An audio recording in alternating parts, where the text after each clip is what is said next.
One nation one election के बारे में तो आप सभी को पता ही होगा। जैसा कि हम लोगों को पता है कि अब तक लोकसभा के, स्टेट लेजिस्लेटिव असेंबली के, म्यूनसिपैलिटी के और पंचायत के हमारे देश में अलग अलग इलेक्शन होते आए हैं, लेकिन अब से जो कि है ये इलेक्शन अलग अलग ना होकर एक साथ होंगे। हमारी फॉर्मर प्रेसिडेंट श्री रामनाथ कोविंद जी ने ऐसा कहा था 2024 में 129th कॉन्स्टिट्यूशनल अमेंडमेंट बिल के तहत। ऐसा करने से क्या फ़ायदा होगा, जो मल्टीपल टाइम्स हमारे देश के अंदर जो इलेक्शन होते थे तो वो नहीं होंगे और टाइम बचेगा।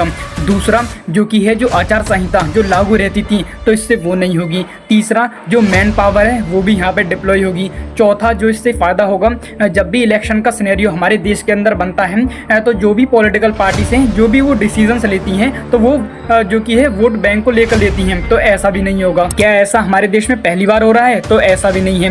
1951 से लेकर 1967 तक वन नेशन वन इलेक्शन का ही कंसेप्ट इंडिया के अंदर चलता था, लेकिन 1967 में जो स्टेट पॉलिटिक्स है वो गवर्न नहीं कर पाती है, वो जो कि है फॉल हो जाती है। लेकिन XCGI ने इसके कुछ लूफहोल बताए हैं। उन्होंने बताया कि जो ये कंसेप्ट है अभी लागू नहीं होगा, 2029 या फिर 2034 के इलेक्शंस होंगे तो उसमें ये चीज़ लागू होगा। और उन्होंने ये भी बताया कि अगर कोई भी पार्लियामेंट जो कि 5 साल के लिए बनती है, अगर एंडिंग के जो कि 2 सालों में अगर वो फॉल हो जाती है, गिर जाती है, तो क्या बाकी 2 सालों के लिए भी दोबारा से इलेक्शन जो कि है कंडक्ट कराए जाएंगे? अगर 1 महीने पहले ही अपने टेन्योर खत्म होने से पहले 1 महीने पहले ही अगर सरकार गिर जाती है तो क्या दोबारा से जो कि इलेक्शन कंडक्ट कराए जाएंगे? तो इस रिमाइंडर टाइम पीरियड के लिए उन्होंने कोई भी कंसेप्ट यहाँ पर नहीं बताया है। दूसरा इसका जो लूपहोल है वो ये है कि इलेक्शन कमीशन को अनब्रिडल्ड जो कि पावर दे दी जाएगी, यानी कि बहुत ज़्यादा पावर दे दी जाएगी। अगर पूरे देश में इलेक्शन चल रहा होगा, अगर इलेक्शन कमीशन चाहेगी कि जैसे उन्हें यूपी में इलेक्शन नहीं कराना है,